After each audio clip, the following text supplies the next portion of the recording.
Systems case study breakdown is my first experiment with an idea I've had for ages to talk about a family therapy case that isn't mine, is actually one of yours. Because this is a real family from a real therapist, and we've both gone to great lengths to modify and change all identifiable information about the case, even the therapist, who I'm going to refer to as Fergie. Hello, Fergie. I don't know where the name came from. It kind of made sense at the time. In this case study, we've got a family of 4 with 2 children. The youngest is 15 and the IP is 19. The presenting problem is all to do with the 19-year-old using substances, which has been part of the problem for 4 or 5 years. Sometimes in therapy, or at least family systems therapy, it's helpful to know what the precipitating event was. And usually before a family, couple, or even adult, I guess, comes into treatment, there will have been an incident, a thing, an event, conversation, a phone call, maybe something from the school or another therapist. There will be that thing that prompted the family to call you for family therapy. In this case, the precipitating event was the IP being hospitalized. A parent came home, found the IP passed out, having clearly overdosed on something. The kid and the parent spent the night in the hospital. The child was released the next day, and thankfully everyone is fine. Since then, the child has been angry and resentful, claiming that the parents overreacted. I think you and I know that anger covers up more vulnerable feelings, so I can imagine this kid is actually very embarrassed or ashamed, but they obviously can't admit that. And I'm going to come back to my thoughts on that in a minute. It seems somewhat relevant. So it's no surprise then that one of the problems the family wants Fergie's help with is the teen using substances, and I do not disagree, but I get the sense there's more to it. Listen, I'm not trying to be smart here. The reality is there's always something more to it in family systems, but I gotta say it anyway. So there's an IP, and now I'm adding an anxious focus into the mix too. Everyone in the family is keyed up and tense about whether the kid is using or not. They're probably monitoring, and not without legitimate reason. But I also think it's safe to say, and Fergie has absolutely caught onto this, that the family is in the mindset that the substances are the problem, and if the IP would just stop taking substances, everything would be okay. It makes total sense, but this is also going to make this family more challenging to work with because they are thinking in a very linear way. The problem in the family is substances, therefore remove substances and we'd be happy. But when you think systems, we think a little bit different because we're wondering what is going on in the family that is making that teen use substances in the first place. And one of the first things I've got to do is help a family get on board with thinking systemically by helping them with some interventions to start thinking more systemically rather than linear. And that can be the start of a real shift in treatment. If you've seen any of my other videos or bought family systems step by step, you know that I need to make a visual to make sense of this. So this is my ideal healthy family with 2 parents and 2 kids. Parents are on top because parents are the bosses. Even though the IP in this family is 19, they're technically an adult. It's still the same structure. They're still a teenager, they still live at home, so this still counts. And just because you're an adult doesn't mean that you get an equal say in things, especially if you don't have a job and you're still living at home. Hierarchy is more than age. It's why interns don't get to sit in meetings with the CEO, usually, unless you work at Doge, I guess. When I think about this family, it strikes me that this IP has an enormous amount of power. Some of the things Fergie mentions in the history and timeline are relevant to share with you. The IP went to college for a few days and didn't like it and demanded to move back home. After COVID, the IP refused to go to school. In fact, they only went for certain exams. Today, sometimes she'll do the chores, sometimes she won't. Depends on the mood. Some days she'll be friendly, some days she won't. Some days she makes steps to get a job, other days she won't. So it kind of seems to me that this kid's got a lot of power. One part of my brain is seeing these as all subtle ways the IP is kicking back on her throne as the boss of the household. And another part of me has a lot of compassion for someone who's really struggling and using drugs and substances to medicate their feelings. But systemically, this IP has too much power. To make things more complicated, the family has a history of substance use and abuse, which has made the parents very sensitive, and that is a clue to me that they are likely to be afraid of putting the limits down. It seems that they might be bordering into the powerless parent territory where they're afraid of their kids' reactions. And that ties back to what I said about anger, the righteous indignation of daring to call the ambulance because she'd overdosed. To some degree, any teen would be angry to save face, but it seems that this teenager holds on to their anger and their moods, and in doing so, they're holding on to power. The last thing I'll say about power is that it pops into my head whenever somebody says, oh, it feels like we're walking on eggshells, which is exactly what Fergie says the parents report to her. To me, it means that they are afraid of someone's feelings or behaviors. That means that they've got power and the parents don't. Families on this roller coaster of emotions around substance use, and they talk about their constant fear or concern about what type of drug she's going to do. Is she going to stay sober this weekend or is she not? Is she going to come home after a couple of beers or come home in 3 days after being on, I don't know, whatever she's doing, heroin? So let's pretend that you work for me and you don't know if I'm going to be a lovely, charming, friendly, chatty boss with obnoxious Hugh Grant level English accent, or if I am going to be a nightmare and yell at you and find fault in everything that you do and threaten to fire you because you looked at me. Hopefully you would call me out on my BS. But what if you really needed the job and that was not an option?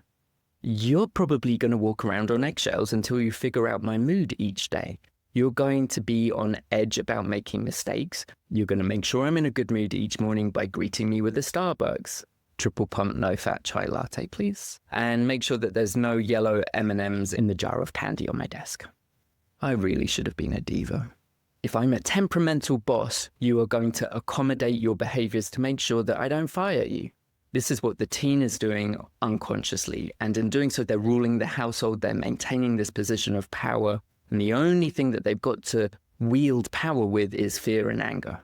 The only way that a teen can get so much power and move up from that sibling subsystem into the parent subsystem is if there are porous boundaries. If there were healthy boundaries, family wouldn't be in this position. In fact, if you've got a family with an IP and a problem, you can assume that there are not healthy boundaries somewhere in that system. Healthy boundaries would have stopped that kid from entering the parental subsystem. So I have this idea that the word boundaries has so many meanings, it sort of doesn't mean anything anymore. But in this context, boundaries are rules, explicit or implicit, that determine what subsystem you're in. So if you go to see a play on Broadway or the West End, you are in the subsystems of audience member. And hopefully you are going to abide by the unspoken rules that you sit in the dark, you don't talk to your friend, and you don't make phone calls. The actors are in a different subsystem, and hopefully they are going to follow the rules that put them in the performer subsystem, showing up on time, remembering their lines, and acting. In families, the boundaries that put a parent in the parent subsystem are about similar rules. They've got to show nurture, they've got to show care, they've got to show responsibility, discipline, protection. And as a result, they have more influence or power. Somewhere along the way in this family, the boundaries have gotten blurred or diffuse. And that has allowed this child to feel entitled to make more bids for power. That's a totally appropriate teenage behavior, but they've got away with it. And they have done so repeatedly until today they are in full control. How this happens is through a process called parental accommodation. It starts off with the kid saying, Mom, Dad, I feel anxious about going to school today. I need the day off. And being loving, caring parents, they say, oh, of course, honey, we don't want you feeling anxious or go ahead, take the day off. What sounds like a caring or loving act of those parents is a setup for this situation, which is actually bordering adult entitled dependence syndrome. Not the best syndrome name, I know. Over time, if you let your kids skip school, miss classes, write a note to the teacher excusing them from having to do their homework or take a test, you deprive that child of natural consequences, like failing an exam when you've not studied.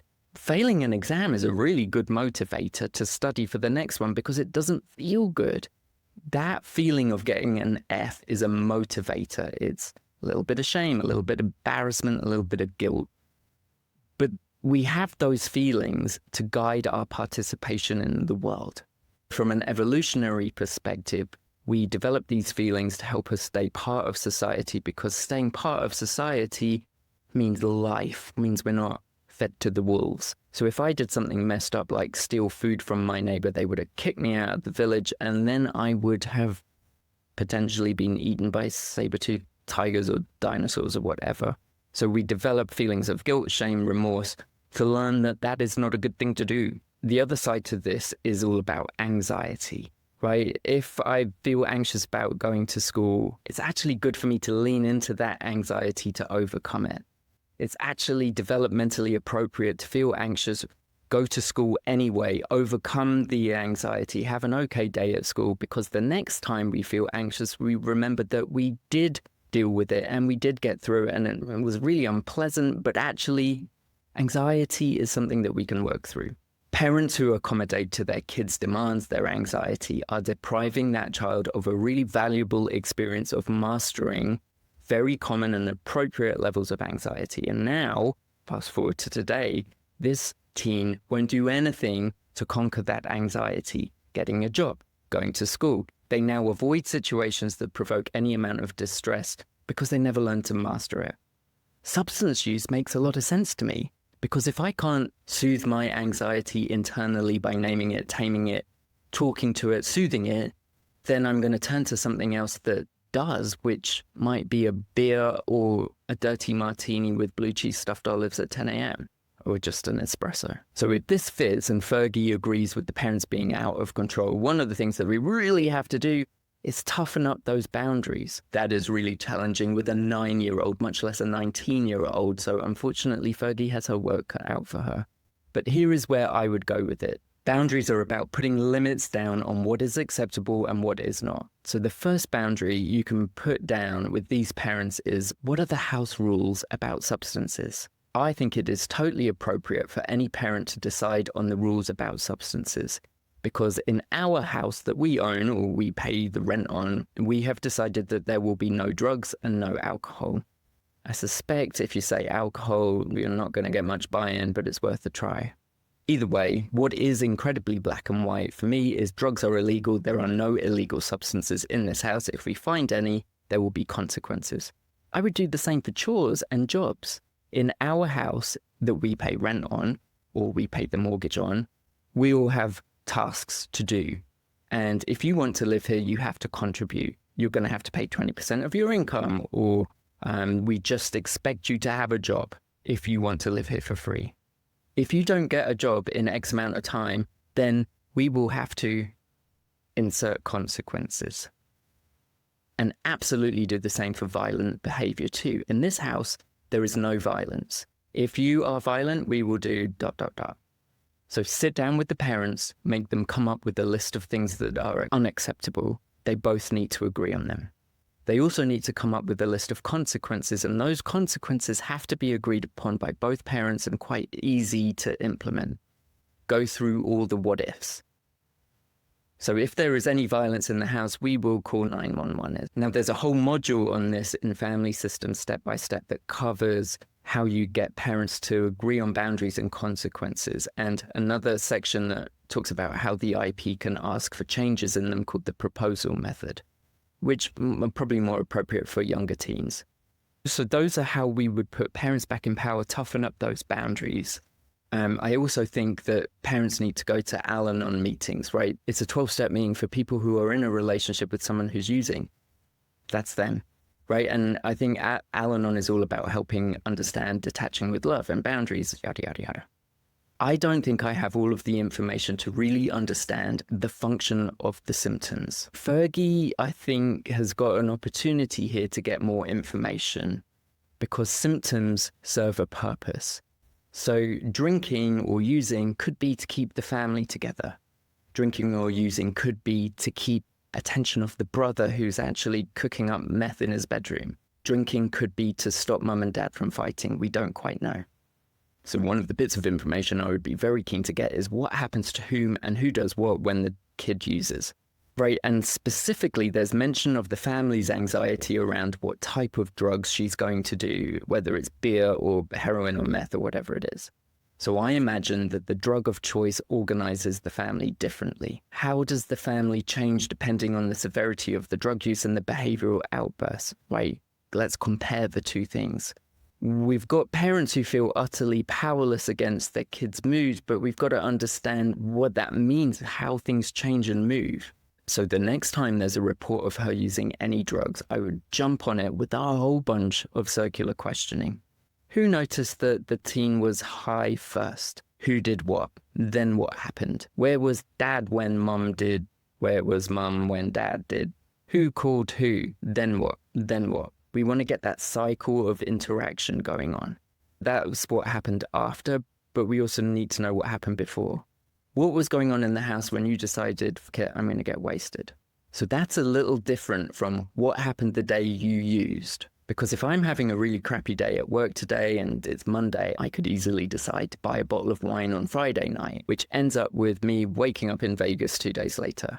I could have actually had a great day on Friday, but I decided to buy a bottle of wine today.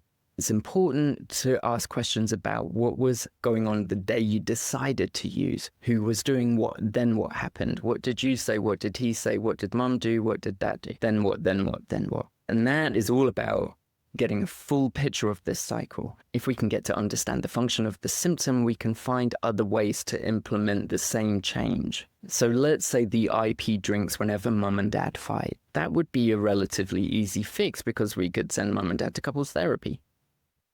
And we could use a reframe to do this by saying something like, well, it seems to me that your child has this idea that the only way she can stop you from fighting is by using, and that actually her using substances is a really misguided way to keep you both together. It's an act of love. Until you show her that you are staying together no matter what, I'm not certain that she's got the motivation to stop using. So I'm reframing the problem as being an act of love, which gets the negativity out of the system. But I'm also kind of throwing down a challenge to mum and dad to get their act together and stop fighting or go to couples counselling or whatever it is that they need to do. But before we do that, we really need to know what we think the function is. I hope that's been helpful both to Fergie and to anyone else watching. And if you like this idea and have bought the Family System Step-by-Step course, I am totally down for doing another video like this, where you send me information on the family that you're working with. I give you my take on what's going on. I'll make a video for you. And I will be adding a module in the Family System Step-by-Step course in the next week or so that tells you how to do this. Obviously, we're both going to make sure that we're not sharing private personal information or anything identifiable over the internet. We can come up with a way that doesn't require you to spend hours of writing or preparing a case presentation or, forking out hundreds of dollars on consultation, which I am totally open to as well.